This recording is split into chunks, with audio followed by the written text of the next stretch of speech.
behalf of the Public Service Leadership Institute, I'd like to welcome you to today's Public Service Leadership Lab, which is part of our free webinar series created to convene powerful minds and exemplary public servants around timely and practical leadership lessons. My name is Evie. I will be your moderator today. I also currently serve as the Deputy Strategy Lead for the Public Service Leadership Institute at the Partnership for Public Service. We are a nonpartisan, nonprofit organization working to build a better government and a stronger democracy. The Public Service Leadership Institute is the premier source of public service leadership programs, policies, and perspectives. We bring together 2 decades of experience in public sector leadership development to thousands of government leaders that we engage every year. Today's conversation is focused on the ins and outs of crisis management across federal and state level government. Joining me for this leadership lab, we have 2 highly distinguished public servants, both with firsthand experience on this very topic. So I'm excited to introduce both Patricia Cogswell and Heather Velasquez. I will start with introducing Patricia, or Patty, as we often call her. She is a Homeland and National Security executive, with 24 years of experience, including 13 years as a senior executive. Patty has led programs at the White House, Department of Homeland Security, Department of Justice, in all ranges of topics, including transportation, intelligence, policy, border security, and information sharing initiatives. She possesses substantive experience in transportation, security, U.S. government and foreign partner screening and vetting programs, counterterrorism, transnational organized crime, intelligence, information sharing, and associated technology architectures.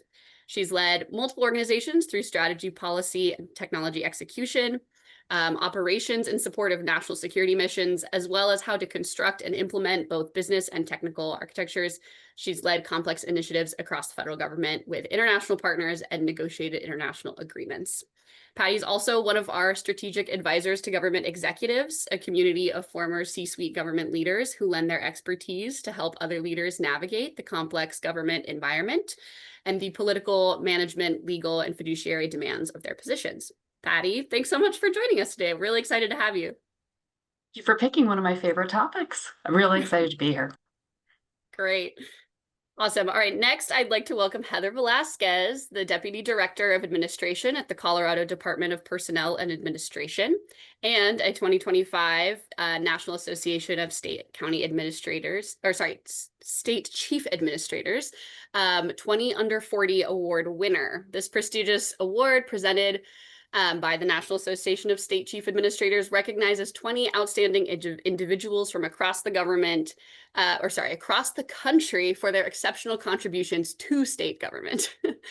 Heather received this award in recognition of her commitment to improving government services and strategic initiatives instrumental in enhancing agency operations in Colorado.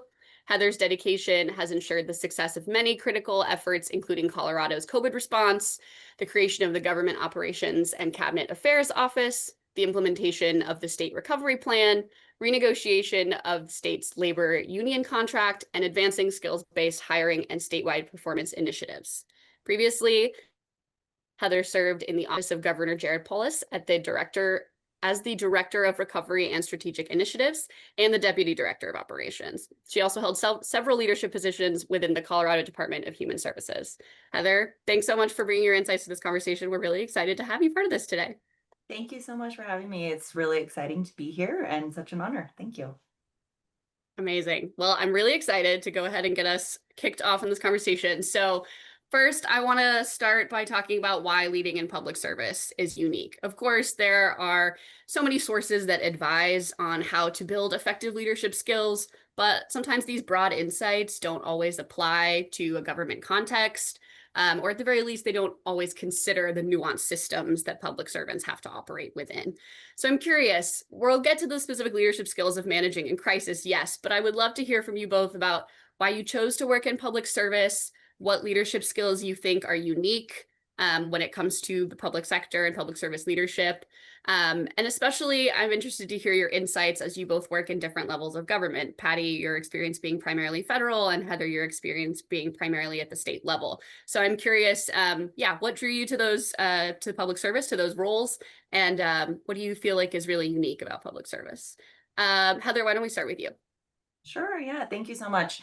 I think something unique about public service is just that there tends to be just so much passion for individuals who both work in and, of course, interact in the public sector.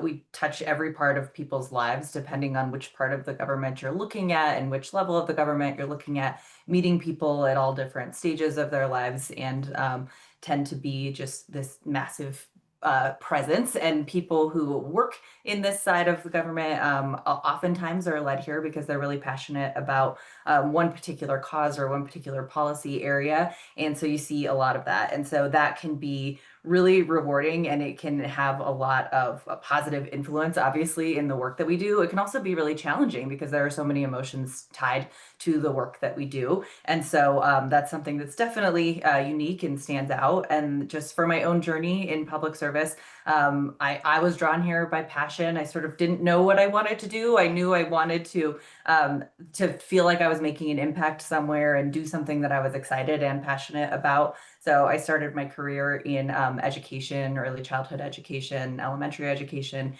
because I just knew I really cared about that. I really cared about kids and sort of being a positive influence in their lives kind of early on, as I had in my life. And just took a very winding, turning road to where I am now that I could have never predicted, but I'm really grateful for.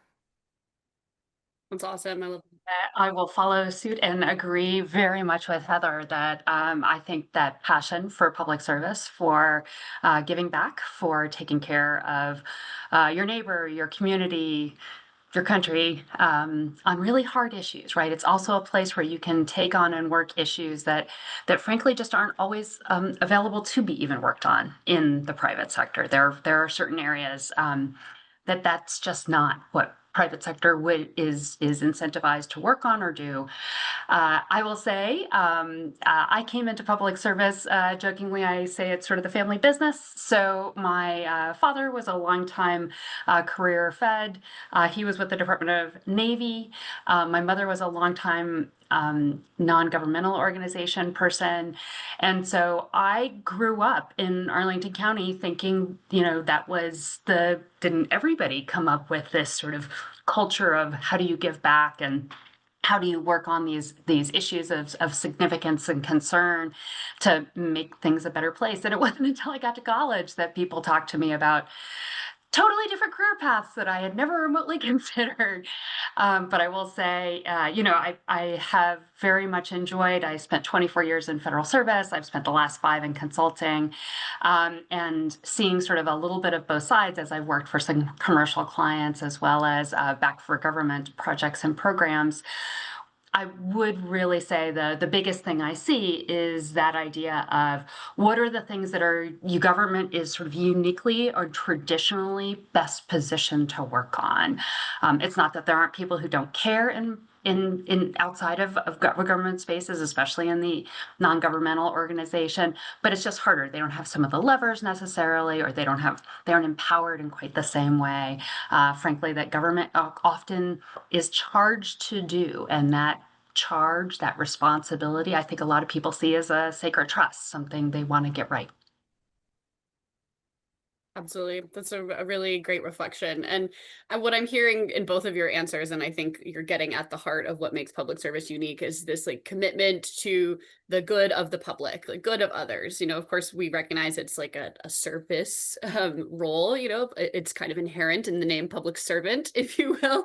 But I think what you mentioned, Heather, about passion, like people don't stick around in this career field for other external reasons. It's usually like this passion of commitment to other people's care and wellness. And oftentimes you're a small piece in the larger government system, but the knowledge that you're a part of that impact and that you can work on these issues, like you said, Patty, that are exclusive to the government space, I think is a really unique opportunity to make an impact.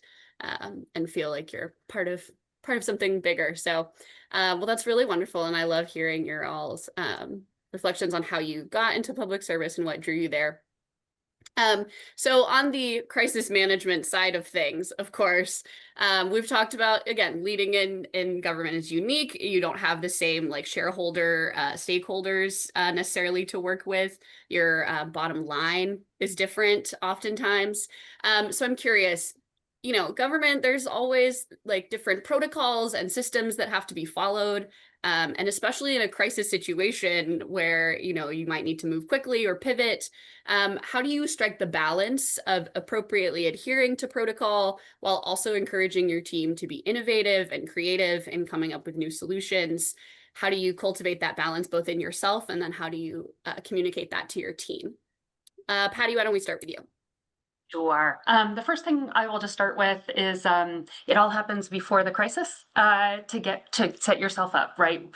Anybody who's worked in the emergency management field knows that if you are just figuring out who you need to talk to and what your protocols are, as the emergency is happening, you are way behind the ball, right? So starting place, what is the old famous adage?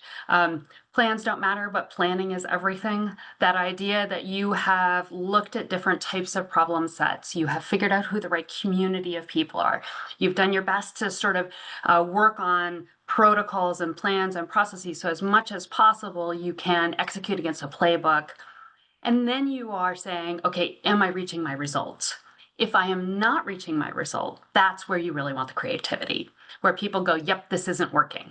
Is it not working because I want a little tweak? Is it not working because it's something we didn't plan for at all and we need to be really creative?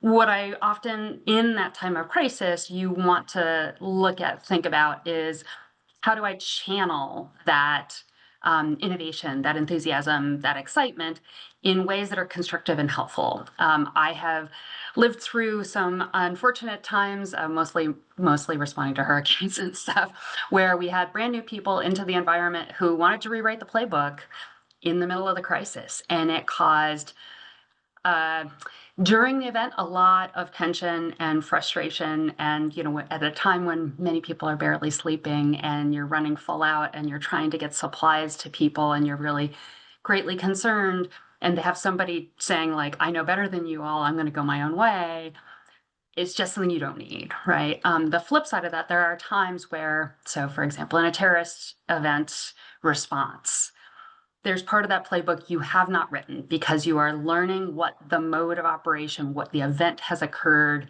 and you are responding in the moment to try to best say, do I believe that the event is over and now I'm in recovery mode? Am I still in the moment where there is more to come and I still need to figure out how to get people positioned to protect? And that's where you want some of that really good knowledge and expertise immediately coming together to analyze what is the threat information, other information about your vulnerabilities, your risks that you have, to be able to quickly make and respond to that contingency. So that's just sort of an initial off the top of my head.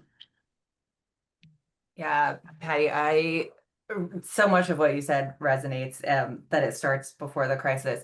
The largest crisis situation that I've dealt with in my career has certainly been response to the COVID-19 pandemic while I was in Governor Polis's office here in Colorado.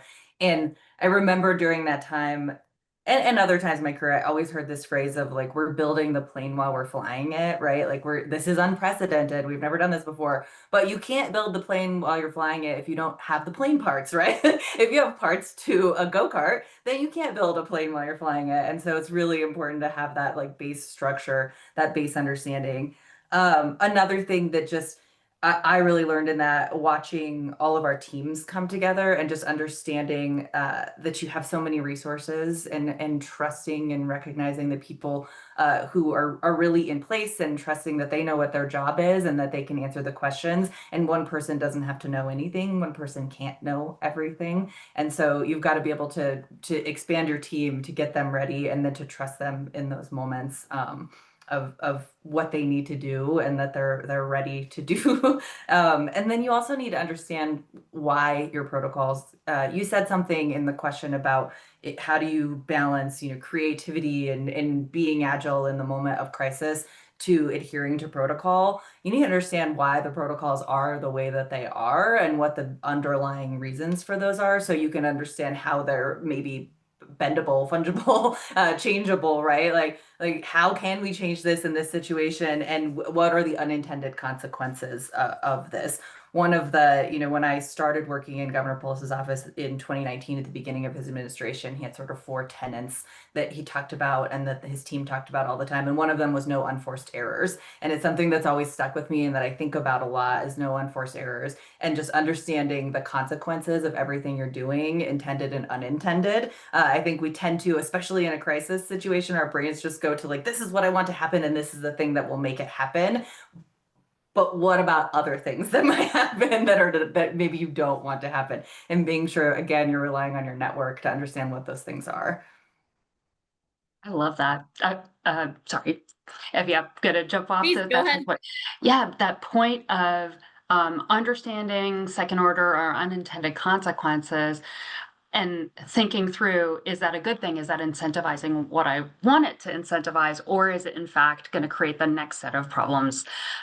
So I've spent a decent chunk of my career looking at border and other issues. And so, one of the ones we often talked about was the intersection between a major say a major hurricane or something, and what might turn into a significant maritime mass migration, as an example, where people are so desperate of, their conditions at home, can't eat, right? Like there's no fuel, whatever, that might result in a mass migration.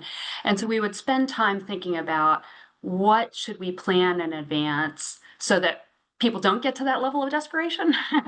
But also to help them understand the dangers of what that would look like, right? So that point of, I don't want to do something that precipitates the next crisis. That's such a good way to be proactive about like ripple effects. That's the word I'm looking for, essentially. And I think a theme that I'm hearing both of you touch on is the idea that you plan and prepare as much as possible, and then you like what's that saying? A plan from which to deviate, right? So you have to know your emergency response in and out, so that when it comes time to implement it, you know what can change quickly. I really liked your metaphor, Heather, of like taking, like, we build the plane while we're flying it, but if you don't have plane parts, then it's going to be useless anyway. If you have go-kart parts, then you can't build the plane even while you're trying to fly it. So I think that's really insightful, to know your contingency plans inside and out and know where the room for innovation is within those spaces. Another really good point of like knowing why the protocol is the way that it is, so that if it needs to change, you understand how you're still achieving the objective and the end goal. It's really great stuff. So just one more thought on that process. Also, if there's, through those processes, if you normalize on sort of a set of criteria that you routinely use to inform your decision making, so that people come to discussions already ready to think in those types of parameters, it helps you. It doesn't cut off the things that you think about or look at, but gives you a common language to have the conversation and reach a decision. And I'm sure Heather has plenty of examples, but in my space, we often thought about it in terms of risk. So there's the threat itself, right? There's vulnerability. So-and-so says they want to do this horrible thing to an airplane. Are we actually vulnerable to what they're saying they're going to do? If they did X or Y, what would be the consequence? So sometimes the consequences are pretty minor. Sometimes the consequences are extraordinary. And then that gives you a picture of risk. And so helping people focus in on the response I might take to X threat or Y threat can really vary based on, am I vulnerable and what's the consequence, in a way that people, I think, do they just hear that there's a threat and they jump to conclusions about the right answer, back to the earlier conversation. Yeah, I think Heather, there's I'm sure you've got a similar type of framework that you have used many times. Yeah, for sure. And like there's something to what you just said about so much, I think, of crisis management is prevention, right? So much of it is stopping things before they actually happen. So no one actually knew, that a threat was made or that a scenario may have happened. I look at in my state 2 weeks ago, the power companies shut off power to mass swaths of the state, and they planned to shut off power because we had these massive windstorms, because a couple of years before that there was a massive windstorm and it caused an immense fire and we lost over 1,000 homes in a residential area. And so they learned from that and they shut off power, and this caused this massive disruption, right? But this was a thing to prevent a crisis like what we had before in this fire, and understanding sort of what those prevention pieces look like versus what the response pieces look like. I said the word unprecedented, when I was talking about the response to the COVID-19 pandemic. So much of that was, in our world, in our modern thinking, like unprecedented. Not that there's never been a pandemic before, but not one in our in our recent times, in the way that we function now, and the population that we have now, and the means that we have to travel between places that we have now. And so much of that was unprecedented. But I think every scenario, every crisis is in its own way, like it's unique and it is unprecedented. There are unique aspects of every single crisis scenario incident that might happen that you have to manage, but there are underlying, things that you could have prepared for, items that you need to understand. We were not expecting a global pandemic, but we understand our hospital networks and our means of getting vaccines out. We understand how to test, we understand how to contact trace for viruses. And so there are all of these pieces that we have got to scale them up, but they exist, right? And we understand them on some level, and we have teams that we may need to scale up massively. But there's a piece of someone has seen something, some piece of this before. There was an H1N1 back in, gosh, I don't know, 2010. That was massive. Now that wasn't a 2013. global in the same way, right? But it was similar. Like we were shipping out masks, we were scaling up vaccines, we were contact tracing. And so these things have happened on some scale, and it's always going to be unique and different, but there are pieces that you can borrow from and learn from, constantly in our worlds. The piece on scaling that you mentioned is really interesting, I think, Heather. The like, if you're prepared for the smaller crises, that helps you be more prepared for the bigger ones. And like you're saying, the having the infrastructure and understanding of how you handled like a smaller outbreak informed, and then how you have these systems ready to go and responses prepared for a much larger pandemic situation. I think that's really fascinating, and a helpful thing to consider, both like as you weather smaller crises and saying like, how does this inform something that could be bigger? um Back to the whole like prepare discussion of it all. Yeah, and um like, yeah, what go is ahead. a crisis? Sorry, like just to expand on Yeah. that like a little bit. How do you define that? I mean, it really depends on who you are, what your scope is, what your role is, what you're responsible for, what your teams are doing. I mean, it's anything from, someone brought a toaster into the office that they weren't supposed to, and they set off the fire alarm, and we're in the middle of a big meeting and we have to evacuate the whole building. We've got to figure out who's in here. Like, that's a crisis, right? A global pandemic is a crisis, a terrorism attack is a crisis, a hurricane is a crisis. Like, there are so many different definitions of what that means, and understanding how each of those affects who the players are in each of those. And it's all scalable, right? Like the tactics to manage the evacuation of a single building from a toaster smoking are similar in a lot of ways to evacuating a facility where you're caring for 1,000 people, and perhaps there was a chemical spill. Like, the tactics of those things, the mission of those things, the baseline is very similar. And so you can understand and scale in very different situations regardless of how large that is. And so there's a lot of to be said about, like, it doesn't have to be a global thing or like a major national incident to resonate on some of these themes and to be really impactful.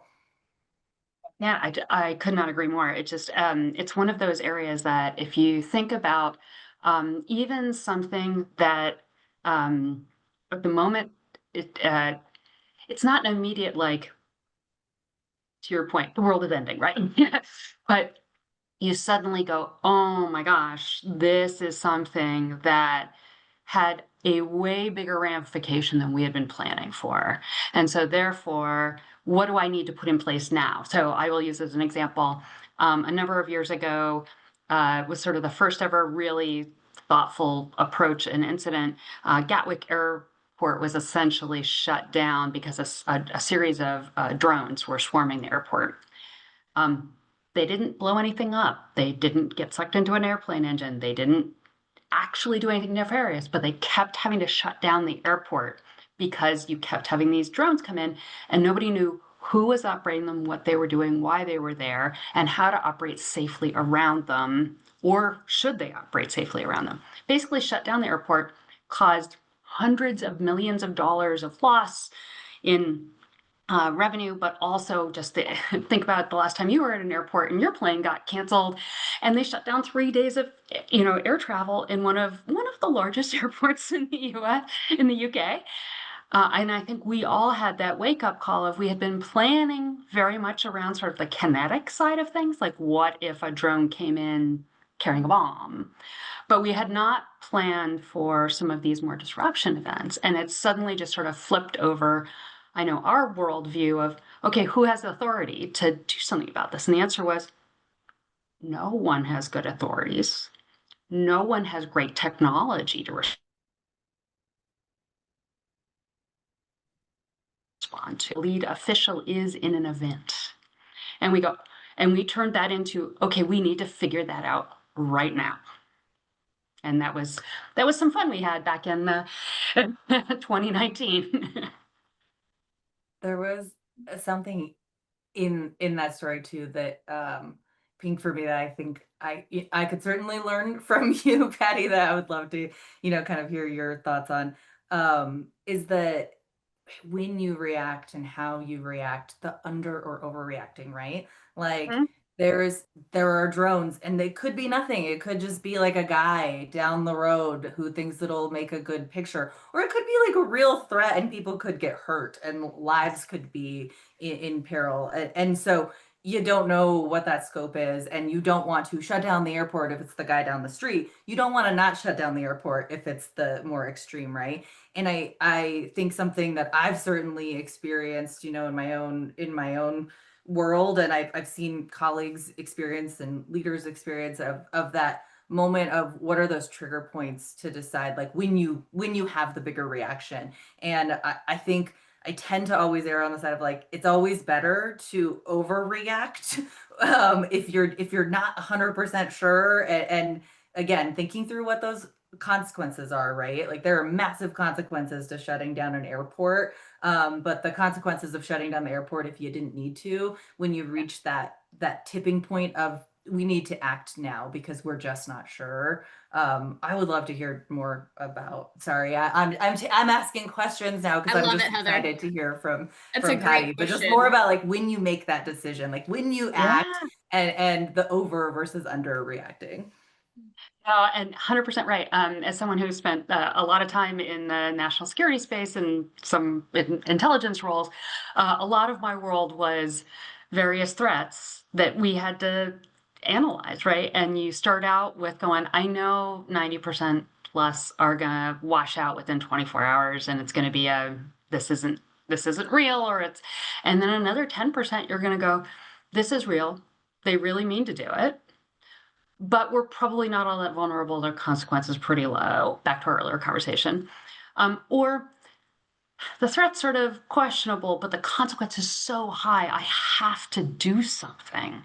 So back to the point of drones again, I love this one because I think it's been well talked about in the public, so it's very easy for people to visualize. One of the former deputy administrators of the FAA had this great quote. He said, drones are often operated by the careless, the clueless, and the criminal. So the careless are just people, the hobbyists who are operating, who may not realize how close they are to getting in the way of the life flight coming into the hospital or around an airport. They don't mean to do it. They aren't trying to do something nefarious. But in fact, if one of those drones got sucked up into the engine of a plane, it's a really big deal. The clueless, sort of falls into the next set, right? The criminal are the ones who are like, no, I'm trying to do this because I want to make you feel all the impact. And sort of what I think came to the conclusion was you have to go back and vet it out. You have to then determine, based on what you can tell, what is the best way to counter this. And sometimes it is, we're going to go vector the cops based on where we can see about the trajectory to see if we can figure out who it is and stop it on the ground, right? Other times, depending on what the event is, there's much more significant ramifications where we have other abilities to deter or disrupt what is happening. And to your point, the hardest is where it's an actor I'm not confident of. We don't have good insight into. I don't really understand the entirety of their motivations. I don't understand the entirety of their capabilities, but I have to respond now. And those are some of the hardest ones to figure out, I have to say. So back again to that rubric of how do I assess it? And then what do I bring to bear to both say, how can I protect? And then how do I respond if something happens, in addition to, can I totally stop it in the first place? Yeah, totally. And I think like in those situations, the best kind of thought process and advice I could give is you have to have a threshold, right? And that threshold moves all the time. It might be time, it might be information, it might be level of threat. It might, you never know what that threshold is. It's again unique to every situation, but you have to have that threshold. You have to have as much information as possible. So again, relying on your teams, trusting their expertise. And then I think the other thing is you have to ultimately have a decision maker that's ready to say like, we're going to do this. We're going to take action or not take action, or some threshold in between, and decide what that might be. And that can change, right? But you definitely ultimately have to have a decision maker that knows that they're in charge of making the decision and is ready to make the decision. I mean, Heather, I'd be interested in your viewpoint. I think some of the areas that gets more complex is where you have those intersection between a government entity and private sector, and the decision maker switches based on what is going on, right? So, in my world, a lot of it starts out with like an airport would be the one making an initial cut and decision, and it only cuts over to federal authorities once they're maxed out, right? So, understanding who has the cognizant authority, how do you again practice ahead of time so that there's no time wasted if it needs to switch. Back to your point of that's the threshold. That is what helps me make those decisions. Right. And then understanding the players, right? So in the Yes.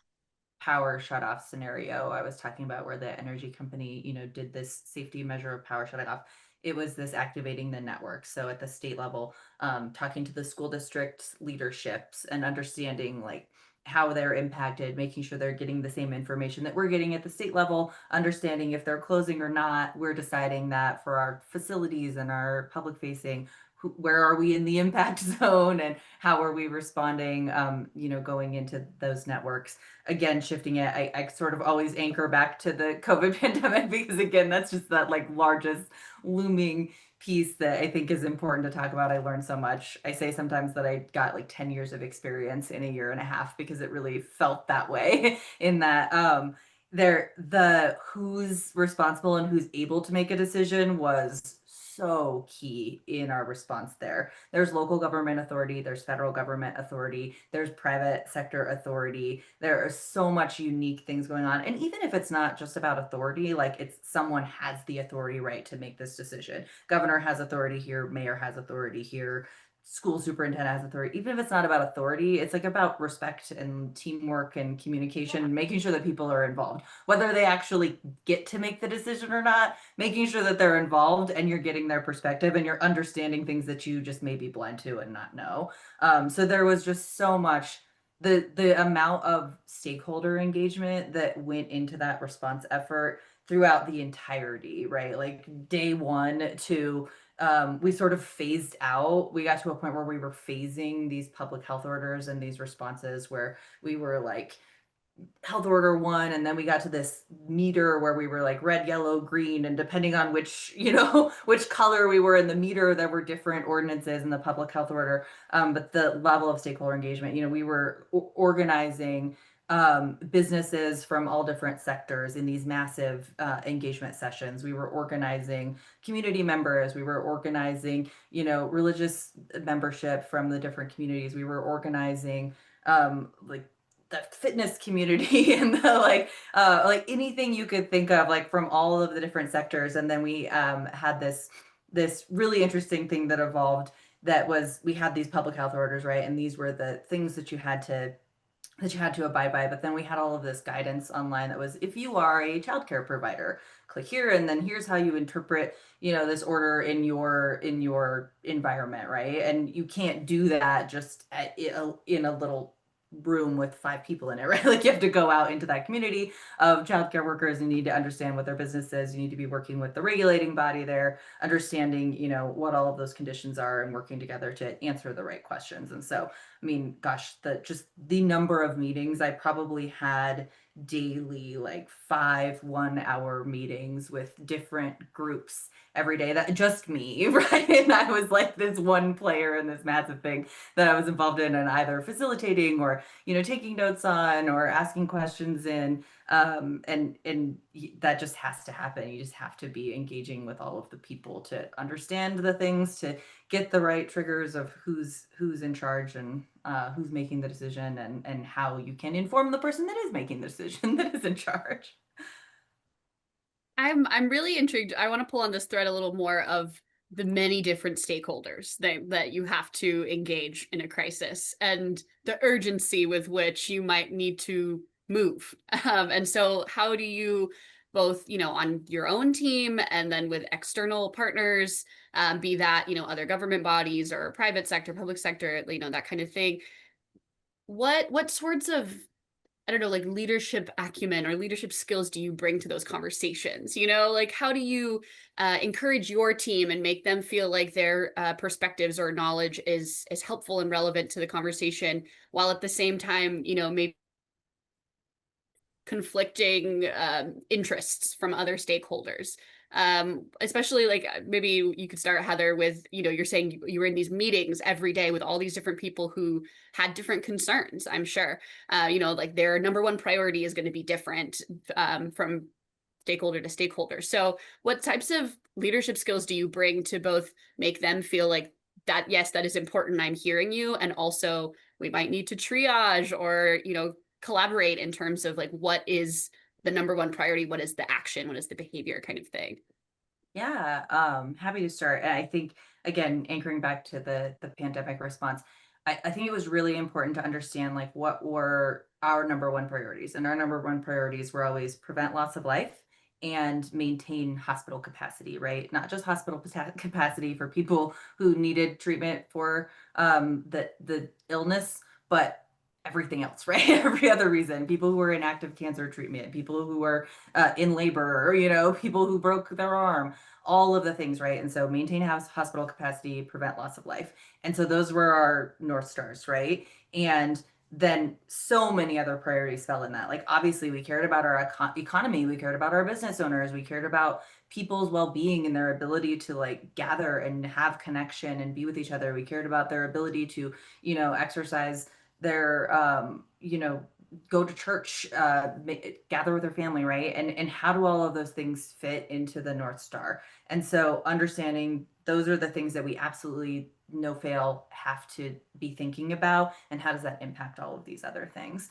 I would say one of the most beneficial and unique groups of stakeholders in that specific instance that I worked with were attorneys from the local public health agencies, which sounds really interesting. But I had a meeting almost every day with a group of attorneys from county and municipal public health agencies. And they were so uniquely positioned because they were basically fielding all of the questions, and their agencies were imposing all of the orders from the county level, municipal level, and the state level, right? But they were getting all of the questions, and they were giving the legal advice on how to implement this to their teams. And so they were kind of hearing all of the things, and they were sort of the sounding boards. We were also, again, all of the teams throughout the state. When I say we, I mean like the collective we state team of Colorado, right? Engaging in all of these different stakeholder groups. But I found this one group, for me personally, and the job that I was doing was really unique because they were also hearing all these unique things. I also had this really interesting piece of my job where I was in charge of what we called like the COVID concerns link online. We had this link online on the governor's webpage that was like, if you have a concern about COVID, you can click here and you can fill out this form and we will get back to you. And myself and like one other person was in our office were initially in charge of this, right? So we were like getting this massive spreadsheet of these forums of people like with real legitimate concerns. And it was everything from like, what do I need to wash my groceries, to like, this is my business and can I open, to I'm operating and I have like a question about this one thing, or like I think my neighbor is illegally doing a hair salon out of their garage. Like all of the things, right? It was all the things. And so I was kind of getting this flavor of all the different questions as well. And so it was a triage.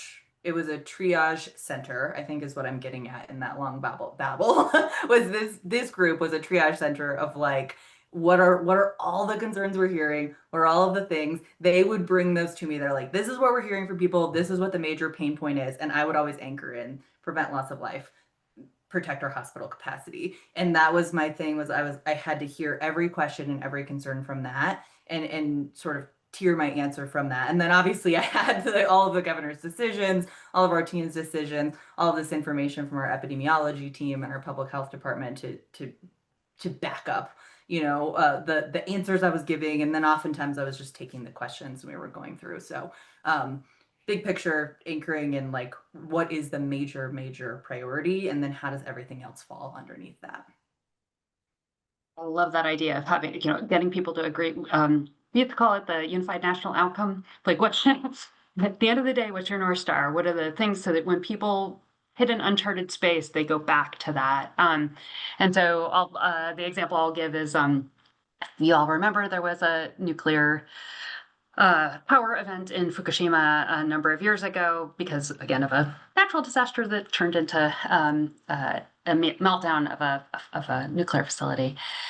And what did that turn into? We had a series of events over a couple days, right? The combination of both, what do we do immediately to aid the people of Japan, who are close allies, to this is a major trading hub. Cargo goes through there that is bound for the US on, that is a major location. Okay, so both back to economics for them, economics for us. We want to restore those lines as quickly as possible, but we're going to have cargo showing up that's got some level of radiation contamination. What do we do with that? We're going to have a whole bunch of people getting on planes who, again, will be having some real medical issues and some trace. How do we make sure that before they land, we know which public health officials are meeting them at the plane and how to handle that and make sure that everybody's on the same page about how we're thinking about what the problem sets are here, right? And just simple things back to Heather's point that I would be, my part of the world was very much more on the sort of border side of things. I had another, one of my, as well, I was at the National Security Council, another team I worked really closely with. They were, in fact, the nuclear physicists who were the ones understanding what does this look like in terms of the radiological impact, the movement of such, all that kind of good stuff. Like at the end of the day, I really cared what they said about where things were moving. And then I could then take it and say, I'm going to work with the border officials. I'm going to work with the U.S. Department of Transportation, who will then work with the state departments of transportation to make sure that North Star, again, I know we have regulations that say X or Y, but at the end of the day, what I'm really caring most about is making sure people are safe. And so I'm not going to just follow the letter of the law and make people do lots of additional hoops if in the end of the day it doesn't actually change their their endangerment or their health outcome, but it causes a lot of chaos in the system of people running around trying to put signage on things saying, nuclear detection here, whatever it is, right? So finding that right way to get people focused on, is there a threat to life, health, safety? That's number one. What can we do? After that, yes, there are existing rules on the books. Which ones really powerful, huge, great tools? Which ones not the first priority? And we should focus on priority A and priority B. I think I feel like we've drawn a full circle to the very start when I asked you both about like leading in public service, right? And that your North Star is the public good. You both are naming, preventing loss of life and protecting your hospital capacity, preventing harm to people who are involved in these crises situations. I think in public service, that understanding and deeply knowing what your North Star is essential, right? It's going to guide everything. And then furthermore, in a crisis situation, like you said, Patty, what do you like pivot back to when you're like, what do we manage all of this? Like, got to come back to the North Star, got to come back to this is the core of what we're here to do. It's really awesome. Thank you both for these amazing insights. I want to move us towards some Q&A in the last 7 minutes or so that we have here. So folks, I know some of you, I can see you're submitting questions. For anyone else who wants to submit a Q&A question, please feel free to do so. And I will start sort of throwing some of these your way. So there's a couple of questions in here about crisis management as it relates to longer term crises. Again, we talked a little bit about like what defines a crisis. So, maybe that word isn't super clear, but situations like, where the environment is really evolving and changing. For example, AI is becoming a really big part of the playing field now. Major changes across the federal government and how that filters down to different levels of government. When big changes happen that can feel like a crisis, but are actually going to just be the new norm, if you will. How do you respond to those situations? How do you prep for contingencies? When do you move from crisis mode to new normal mode? Would love your thoughts on that. Whoever wants to start, feel free to jump in. They're happy to defer to you first. Oh, sure. Thank you. Oh man, new normal is like a You don't want to, but you want to get an idea. I know, not all of the COVID flashback language. Yeah. So, or that terrifies me. No. Oh gosh, that's such a good question. I think I don't know that I have a really good answer to like how you know when to switch. Maybe it's just assessing upfront like what the thing is. You mentioned AI in there. Like that's not a crisis, but that is a thing that I think freaked a bunch of people out. It's like, what do we do? What do we do? What do we do? Because there's not really regulation, there's not really anything, and it's moving faster than regulation ever could, right? And so I think there's a lot of panic and there's a lot of excitement about that. I think if I can just anchor on that one one piece, I'm not sure if it's exactly the answer, but I think it's a great thing to think about. Policy and like regulation, I think sometimes moves a little slower than we maybe would want it to. States, for example, some states are in legislative session all year. My state has legislative session once a year where we start tomorrow, right? It lasts a couple months and then it's done. And then you have to wait until the next year. And you can sort of lobby and talk about things all through the off season, if you will, but you only sort of have that one time a year to kind of get laws in and be talking about these things. There are other means, executive orders, things like that. But you have to be able to respond and be thinking about these things if there is no structure and regulation around them from the legal perspective. And so I think you just have to assess what the thing is. Is this going to be lasting? Is this going to be temporary? I think I saw something in the questions about like federal is like it's becoming an everyday thing, right? Like responding to the unprecedented sort of actions and things that are happening on the federal side. Like how do we manage that when it's sort of ongoing? It's understanding like where it's coming from, what the priorities are. There is always a term, right? Like when you're connected to politics, there's like a term of things. There are priorities, always ebb and flow, and understanding what you can do in the right now and how that impacts the long term I'm babbling a little bit, but I think it's just understanding the impetus and evaluating and just being ready to always be thinking and always evaluating, always being agile in your response to whatever the thing is. And then at some point, I think you'll understand that where that switch happens. There's not necessarily like a clear way, but if you're doing sort of a continuous evaluation and continuously thinking about things, there's a natural switch when that happens. I'll use it's not AI, but the last one that we saw everybody similarly get really worried about, and in fact what everybody was worried about I think has happened, which is cyber.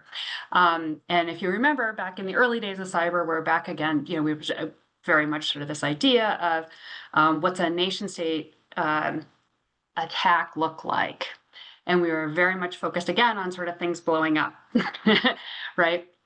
And then we moved into, okay, beyond nation state, we're starting to see transnational criminal organizations get into this, or transnational criminal organizations working with nation states so that they'd have deniability. And then it turned into, okay, it's not just, you know, the defense industrial base, but it's oil and gas companies.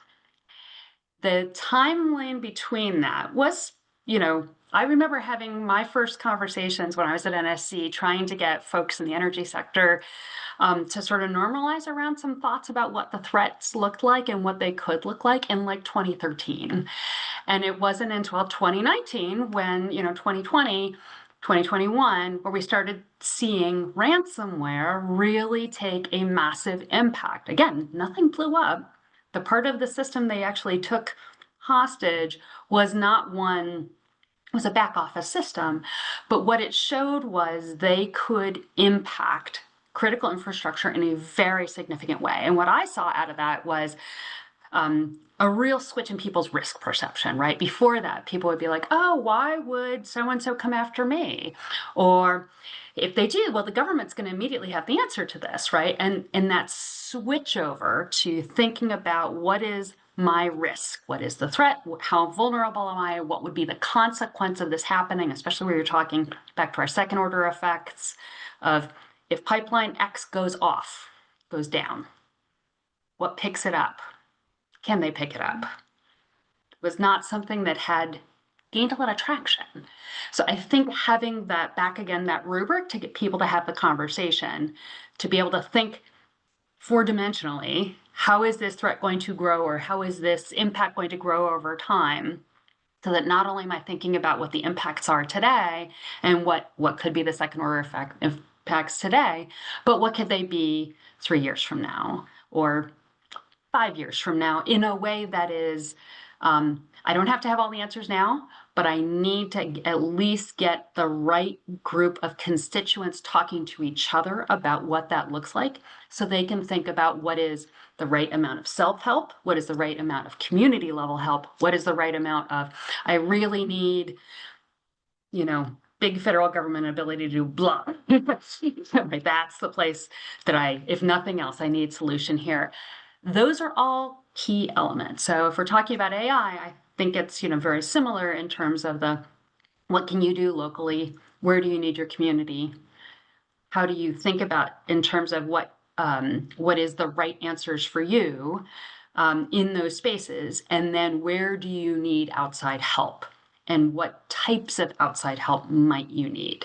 So that start getting on the radar earlier with those groups, that I'm seeing this as a potential, find the right community who can work on what the solution to X could be. I think that's really valuable perspective, right? Like you might not have all of the answers contained in your office or in your immediate circles, especially with these evolving circumstances and environments, looking around and saying, okay, who really can inform on this? Who will, you know, help me plan better for these kinds of things? Again, I think so much of this conversation, I feel like we're falling back to the similar themes of like plan, prepare, know what you know what you don't know.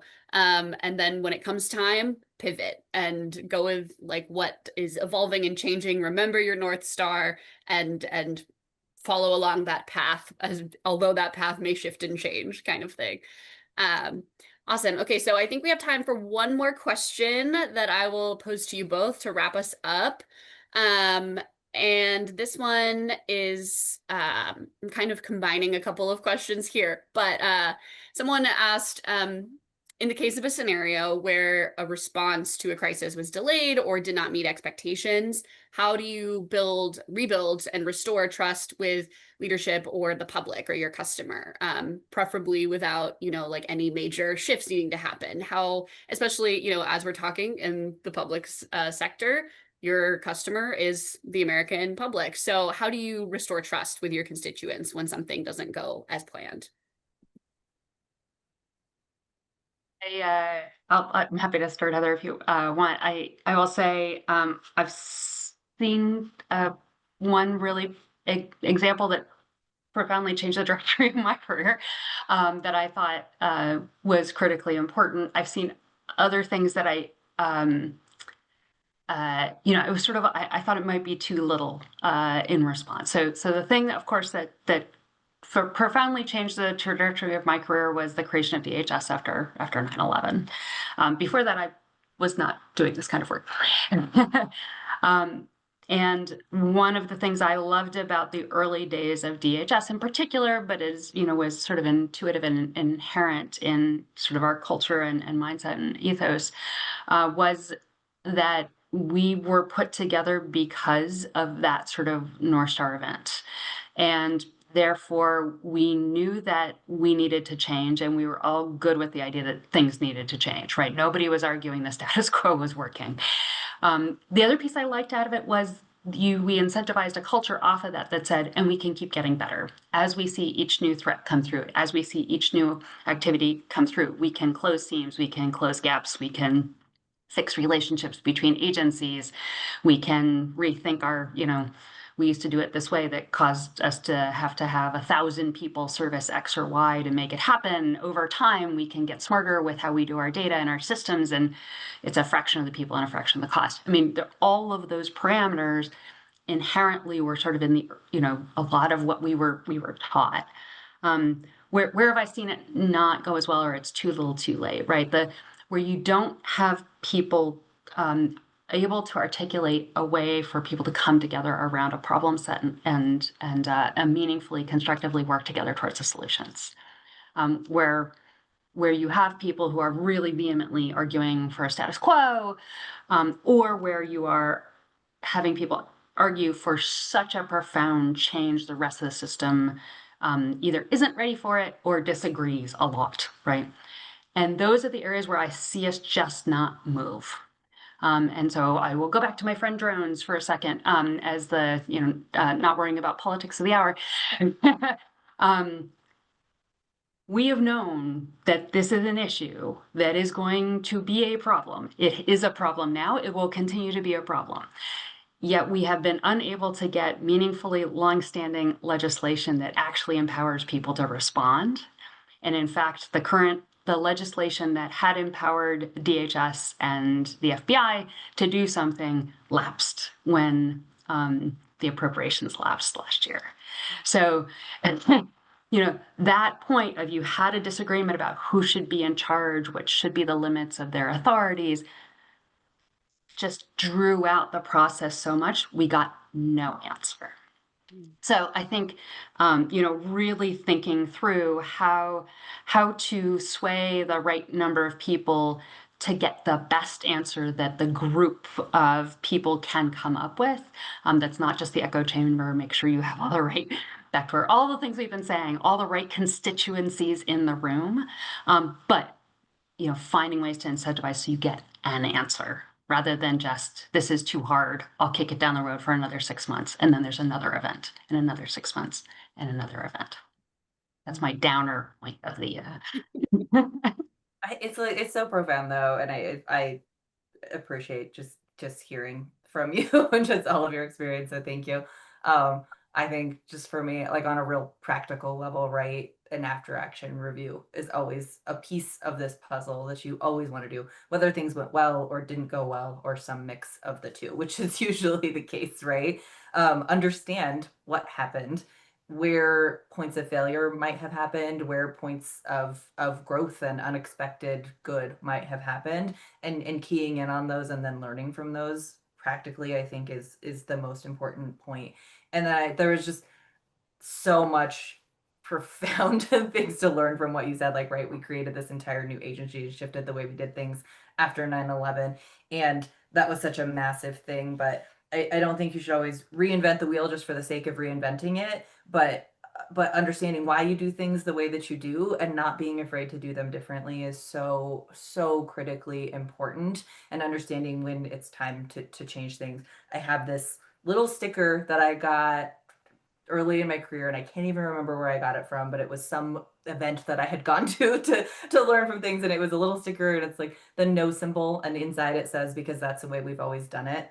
And I have had it in every office I've ever had, and I still have it in my office now. And it's just one of those things that's never the right answer, right? Sometimes the way we've done it is well established and for a reason, but the answer can never be because that's just the way we do it, right? You just need to understand that underlying piece. And then if that needs to change, don't be afraid to shift and make that change. I'm hearing in both of your answers, you know, the question being like, how do you restore trust with your community when things don't go right or don't go well? And I think both of you have named slightly different aspects of it, but it's coming back to this idea of like tangible accountability to your constituents, right? Saying this is what we did, this is how it went wrong or didn't go well, this is what we're doing about it. This is what we've decided the response is, you know, Patty, to your point, like you need a response of like, what are we doing now? And then Heather, to your point, like know why you're doing it the way that you are, and be able to communicate that to people. So I think that's very insightful stuff. And I just wanted to say, like, thank you so much for joining us in this conversation. It's really wonderful. I know we're a few minutes over, but thank you so much for your time and sharing your wisdom and experience with our audience. I think this was, I mean, I learned a lot from this, and I really enjoyed it. So thank you so much for joining us. If anyone wants to learn more about the work of the Public Service Leadership Institute, check out our LinkedIn page or our website, ourpublicservice.org, for a whole host of additional resources on leadership in public service, including case studies, reflection questions, educational videos, reflection blogs, all kinds of things. And feel free to reach out if we can support you in your public service journey in any way. Thanks so much again, Patty and Heather, for sharing your insights with us on this leadership lab. And to both of you and to everyone on the line, thank you so much for your service. Thank you so much.